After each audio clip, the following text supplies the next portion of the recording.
제가 혼자 살기로 마음먹은 이후 가장 걱정했던 부분은 외로움이었습니다. 혼자 살 수 있을까? 이젠 아무도 없는데. 어쨌든 살아야 하니까 지금보다는 독하게 마음 먹고 살아보자. 남들도 잘 사는데. 그렇게 마음을 부여잡고 이미 동남아 이주를 계획했던 저는 현실이 항상 제 생각과 달랐던 많은 경험들이 있었기에 그전엔 없었던 나름 주도 면밀한 준비를 하기로 했었습니다. 먼저 최종 행선지는 동남아 3개 도시에서 각각 한 달 살기를 하고 그 결과에 의해 선택하는 걸로. 그리고 캐나다에서 약 1000일, 대략 3년을 더 거주하면 연금을 받을 수 있기에 365일 재택근무보다는 6개월은 재택, 6개월 출근하는 하이브리드직을 반드시 잡아야 한다는 것. 그렇게 되면 6개월은 동남아에서, 6개월은 캐나다에서 거주하다 약 6년 후면 안전하게 동남아 어딘가에 완전 이주가 가능할 거라는 제 수준에서는 나름 아주 대단히 똘똘한 계획을 세웠었죠. 나이 60이 넘어 대략 한 달이라는 기간에 그래픽 디자인이라는 전문직, 그것도 재택근무직을 구한다는 게 결코 쉽지 않았지만 지금 생각하면 정말이지 그 당시 운빨이 떡상하여 비슷한 직업을 찾게 되었던 게 아닌가 생각이 드네요. 팀장급으로 취업 제안을 받았는데 재택은 2개월만 가능하다는 거였습니다. 그 회사에서 재택근무직이 존재하지 않았기 때문에 제게 주어진 2개월의 재택근무는 엄청난 특혜라는 거였습니다. 그 제안을 곰곰이 생각해봤더니만 결코 나쁘지 않았습니다. 10개월을 캐나다에서 근무하고 2개월은 동남아에서 근무한다. 그러면 연금 받을 자격을 가지고 동남아 완전 이주가 3년 반 후면 가능하겠군. 그래서 그렇게 그 회사 취직을 결정하였죠. 출근은 동남아 3개 도시에 각각 한 달 살기를 위해 3개월 뒤에 하는 걸로 하고. 완벽한 준비를 마친 저는 아주 가벼운 기분으로 출국을 했습니다. 치앙마이 한 달 살기에 돌입한 후 자동차를 렌트하여 여러 곳들을 다녔죠. 토리랑 같이. 빠이라는 곳, 그 부근의 작지만 아름다운 계곡을 보러 갔었는데 해 떨어지는 모습이 참 아름다웠습니다. 그래, 이런 삶이었어. 원치 않는 가늘고 긴 삶보다는 하루하루 내가 원했던 시간을 갖는 이런 삶을 사는 거야. 안 그래, 토리? 그러면서 강아지를 꼭 껴안고 주위를 훑어보는데 그때 뭔가 편치 않은 느낌이 스물스물 엄습해 오는 거였죠. 주위를 훑어보니 대부분이 커플들이고 그 외에는 팀 단위, 저처럼 혼자는 찾아볼 수가 없었습니다. 저만 혼자였죠. 최근에 어딜 가나 이렇게 뭔가 쎄한 느낌을 줄곧 가졌던 것 같습니다. 좋은 것을 볼 때도 그랬고, 그리고 맛있는 것을 먹을 때도 그랬고. 크리스, 넌 이제 혼자야. 모든 것을 이제 혼자 해야 해. 혼자에 익숙해지는 것을 배워야지. 그렇게 살다 보면 아마도 혼자가 더 편할 수도 있을 거야. 그렇지? 이미 저는 유튜브를 보며 장시간 혼자 살기에 대한 마음가짐을 상당히 다져놓은 상태였기에 나름 좀 자신이 있었지만 역시나 이론과 현장 실습에서의 느낌적인 체감 온도의 차이는 상당히 달랐습니다. 그니까 유튜브의 설득력 갑인 강사님의 감탄을 자아내게 만드는 강의에선 두 주먹을 불끈 쥐고 그래. 그 정도쯤 멘탈은 나도 가능하지. 별거 아니네 했었는데 막상 끝내주는 뷰포인트에서 행복에 쩔어 무말랭이처럼 엉켜있는 커플들 다구리 속에 나만 달랑 혼자인 현장 실습에선 쉽사리 두 주먹을 불끈 쥐고 괜찮아라고 마음먹기가 결코 쉽지 않더군요. 아씨, 솔로 초보자가 난이도 너무 높은 코스에 온 거 아냐? 쳇, 가야겠다. 투벅투벅투벅. 1주, 2주, 아님 한 달, 2달 후쯤이면 괜찮아질 거야. 그런 마음으로 의욕적이고 적극적으로 치앙마이 한 달 살기, 그리고 베트남 다냥 한 달 살기에 몰입해 보았으나 어딜 가든 대체적으로 마지막은 쳇, 가야겠다. 투벅투벅투벅 이었습니다. 그 당시까지 홀로 살기에 적응 불량이었던 저의 솔직한 생각은 이랬습니다. 나이 60 넘어 여자를 만나려 껄떡거리는 것은 상당히 추잡해 보일 수 있어. 그리고 마음에 드는 여자를 어떻게 만나? 인연을 만난다는 건 하늘 별 따기인데 근데 현재 내 모습이 결코 괜찮아 보이지도 않잖아. 남들 눈엔 강아지랑 같이 사는 독거노인인데 혹시라도 사람들과의 교류가 어려워 외롭다 보니 강아지만 안고 사는 사회부적응자로 보이진 않을까? 맞아, 그렇게 보일 수도 있지. 그럼 쪽팔리잖아. 된장. 토리가 나랑 마냥 살 순 없을 테고 동남아 정착하게 되면 아이를 입양할까? 토리에게 쏟는 정성이면 아이도 가능할 텐데 그럴까? 딸아이를 키우고 싶긴 했었지. 근데 혹시 소아성애자로 보는 건 아닐까? 허거덩. 시간을 두고 상황을 보면서 천천히 형편에 맞게 외로움을 털어내는 방법을 찾아보자. 있겠지 방법이. 그런 마음으로 마지막 파타야 한 달 살기를 하던 어느 날 가끔 생기는 일이었는데 해변가에서 한 여자아이가 토리를 만지며 아주 이뻐했고 그러던 중 그 아이 엄마가 나타났고 이래저래 해서 밥을 같이 먹게 되었습니다. 그날 밥을 먹으며 제가 유난히도 말이 많았던 것 같습니다. 간만에 사람과의 대화여서였거나 아니면 그 여인이 마음에 들어서였거나 뭐 둘 중 하나였겠죠. 아버지가 호주 사람인 백인 혼혈이라 전혀 태국인스럽지 않은 태국인이었고 싱글맘이었습니다. 외모로 30대일 거라 판단하고 좀 부담스러웠는데 40대라 본인을 소개하고 제게 너무 호의적이어서 다음날 더 좋은 식당에서 밥을 먹었고 그 다음날은 더 분위기 있는 식당에서 밥을 또 먹었습니다. 밥을 쏜 효과는 기대 이상이었습니다. 뜬금없이 전혀 기대하지 않았던 상황에서 아주 이쁜 딸 같은 아이도 그리고 아름다운 여인도 얻게 되었습니다. 젊은 아이들 말로 금사빠라고 하죠. 금방 사랑에 빠지는 부류를 칭하는데 저도 그런 까라였습니다. 하지만 그닥 부정적이지 않았던 이유는 저의 첫사랑도 금사빠였고 그렇게 결혼도 했습니다. 이번에도 금사빠라 내가 원래 그런 놈이니까 하면서 당연하게 받아들였을 뿐이었습니다. 더 이상 외로움은 없었지만 롱디 커플, 즉 장거리 관계 유지를 지속하기로 약속한 채 한 달 살기를 마친 후 캐나다로 돌아가야만 했습니다. 그렇게 캐나다에서 새로운 직장을 다니며 새로운 동료들을 만났고 새로운 삶을 꾸려나가기 시작했습니다. 모든 게 좋았습니다. 단지 하나 아쉬운 점은 매일 밤 그리고 매일 아침 태국의 그 여인과 화상 채팅으로만 관계를 지속해 나가야 한다는 것이었습니다. 그러던 중 어느 날 결국 가족이 되어 함께 사는 걸로 약속을 하게 되었습니다. 그것도 최대한 빨리. 마음먹었으니 질러버리자는 막가파식 멘탈로 앞뒤 계산이나 플랜 B 따위는 생각하지 않고 다음날 2달 후 태국발 비행기표를 끊어버렸죠. 그리고 그날 밤 그 여인과의 영상통화에서 이렇게 멘트를 날렸습니다. 당신과 가족이 되기 위해 캐나다에서의 내 모든 것들을 버렸다. 그랬더니만 아주 좋아라 하더군요. 가족을 만들기 위해 태국으로 가야 하니 365일 재택근무를 허락해달라. 월급은 반으로 깎아도 상관없다고 회사에 요청을 했더니만 씨알도 먹히질 않았죠.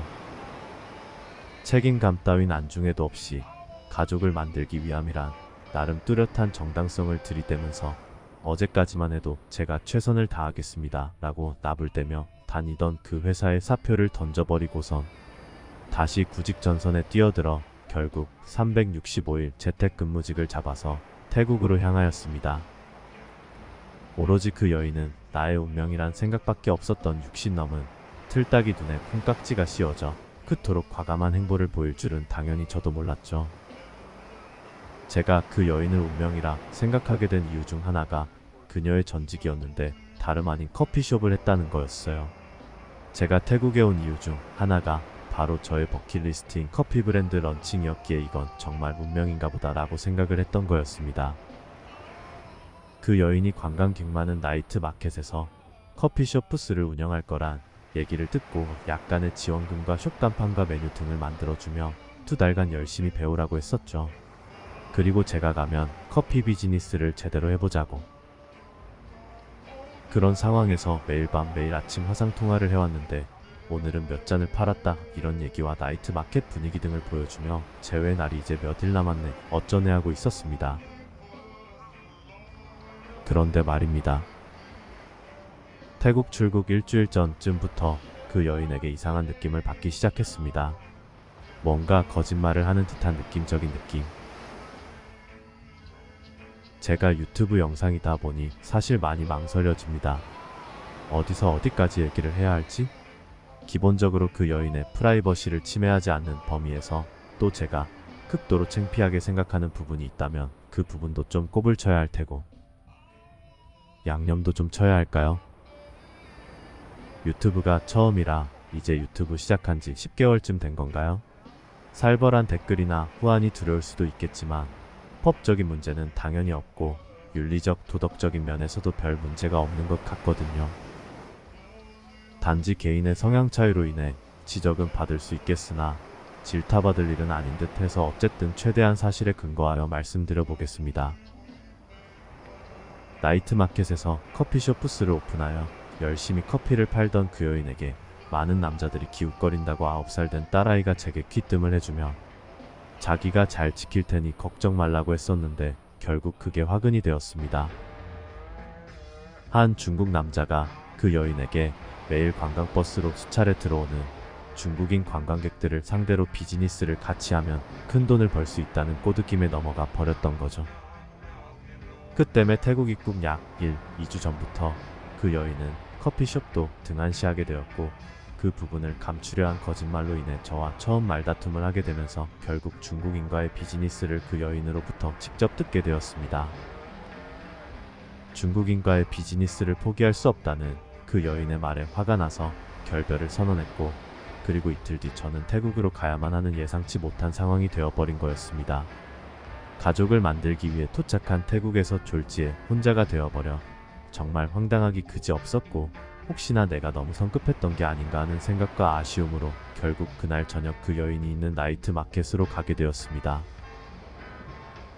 어이없는 상황에서의 2달 만의 재회였지만 막상 보게 되니까 설득해서 원래대로 돌려놓고자 하는 마음이 더 커졌고 그 여인 또한 긍정적이었습니다.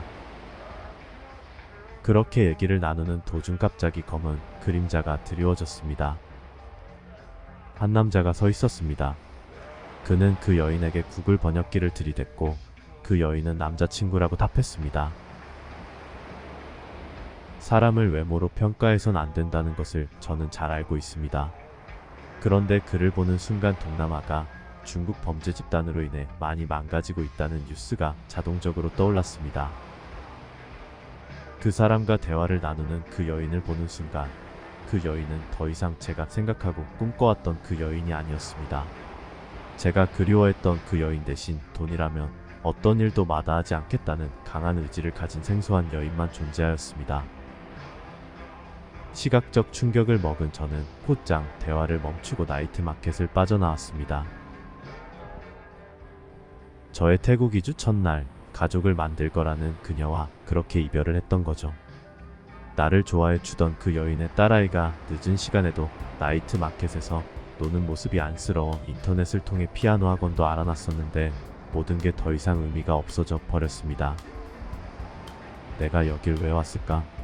한심한 자신을 탓하며 대략 2주간 아무것도 하지 않고 콘도에만 머물렀죠. 정말 다행스러웠던 게 재택근무일이 있었다는 거였어요. 그 황망한 마음을 일로 달랠 수 있었거든요. 그리고 이 나이에 여자 문제로 헤매고 있다는 자체도 정말 창피하여서 일을 더욱더 빡세게 하였는데 갑자기 뭐야? 왜 일만 하는데? 여자 문제는 여자로 풀면 되잖아? 내가 뭐가 어때서라는 생각이 느닷없이 들기 시작했습니다. 데이팅 앱을 다운받고 계정을 만들었는데 이틀 후 새로운 여인을 만날 수가 있었습니다. 밥을 먹었고 다음날 더 좋은 곳에서 또 밥을 먹었습니다. 이번에 만난 여인 또한 아름다운 미모를 지닌 40대였습니다. 그녀는 리즈 시절 여배우로 활동하였고 현재는 회사 대표로 왕성한 활동을 하고 있었습니다. 외모도 성격도 돋보이는 그 여인으로 인해 저는 더 이상 외롭지 않았습니다. 그 여인과의 만남으로 인해 저는 안정을 찾고 태국 정착에 필요한 일들을 하나 둘씩 처리하였죠. 어느 날 렌트카로 교통사고가 나버렸습니다. 얼떨결에 그녀에게 전화를 했었는데 상황 파악 후 걱정할 필요 전혀 없다며 저를 진정시키더군요. 덕분에 렌트카 회사 사장님과 함께 저는 사고 처리를 깔끔하게 끝낼 수 있었습니다. 그런데 이번엔 또 다른 문제가 생기더군요. 모든 게 좋았던 그 여인이었습니다. 저를 좋아해 주었고 배려심도 멋스러움도 그리고 가장 톡 보이는 카리스마도 정말 매력적이었는데 단 하나, 멋진 사람이긴 하나 제가 그녀를 이성으로 대하는 데는 다소 망설임이 있었다입니다. 왜인지는 모르겠지만 아마도 기에 눌린 듯한 느낌이 아닐까 합니다. 저를 불렀을 때 자연스레 왜? 라고 하기보다는 발딱 일어나 넵 이라고 대답해야 할 것 같은 농담입니다. 제가 보살펴야 하는 여인 같은, 아니면 최소한 동급으로 친구같이 서로 힘이 되어줄 수 있는 여인이라면 좋았을 텐데 보살핌을 당하는 느낌은 제겐 생소했고 또 부담스러웠던 것 같습니다. 그 여인이 제게 한 말도 떠오르더군요. 외로움 때문에 이성을 만난다는 것은 잘못된 만남일 수도 있다라고. 결국 만남을 정리하고 저는 다시 혼자가 되었습니다. 어느 정도 익숙해진 상태라 어느 날은 편안함을 또 어느 날은 외로움을 번갈아 느껴가며 개인적으로 크게 문제없이 잘 지내고 있습니다. 그 와중에 혼자는 안 된다며 몇몇 지인분들이 제게 각자의 경험에 의거해 아주 현실적인 조언을 해주셨는데요. 20년 이상 태국 생활을 하신 분은 이런 조언을 해주셨습니다. 동반자를 만나는 것이 가장 시급하다. 여자를 만나라. 대신 방콕 여자는 피해야 한다. 그들은 이미 내가 생각하는 태국 여자가 아니다. 시골로 가서 여자를 찾아라. 그리고 외모에 대한 욕심을 버려야 한다. 우리 나이 땐 언제 병석에 누울지 모르니 그때 너를 버리지 않을 여자를 찾아라. 유럽 노인분들이 만나는 여성들을 보라. 그분들 또한 안정적인 외모를 선호하지만 자유분방한 외모들 또한 결코 거부하지 않는다. 왜? 그들은 현명하니까. 그리고 카리스마 넘치는 또 다른 지인분은 이렇게 말씀하셨습니다. 우리 나이 때 사랑 타령하는 자체가 어이없는 거다. 60살 노인에게 외모에 꽂혀 사랑한다는 게 말이야 막걸리야? 거울에서 네 꼬라지를 봐라. 대신 돈을 주면 절대 떠나지 않는다. 대부분 남자들이 선호하는 젊은 여성은 더 쉬울 수 있다. 그러니 사랑 따위는 있고 그냥 기브앤테이크. 저는 이 두 지인분들 말에 동감합니다. 그런데 첫 번째 조언을 따르기엔 아직 마음의 준비가 안 된 것 같고, 두 번째 조언을 따르려면 저는 쎄 빠지게 돈을 모아야 할 처지라 사실 이러지도 저러지도 못하고 있었죠. 그러던 어느 날 다시 또 한 여인이 나타났습니다.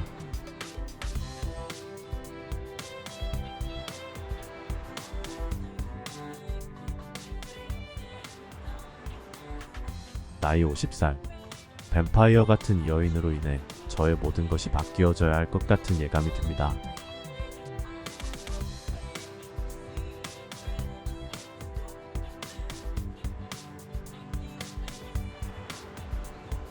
지금까지 시청해주셔서 대단히 감사합니다.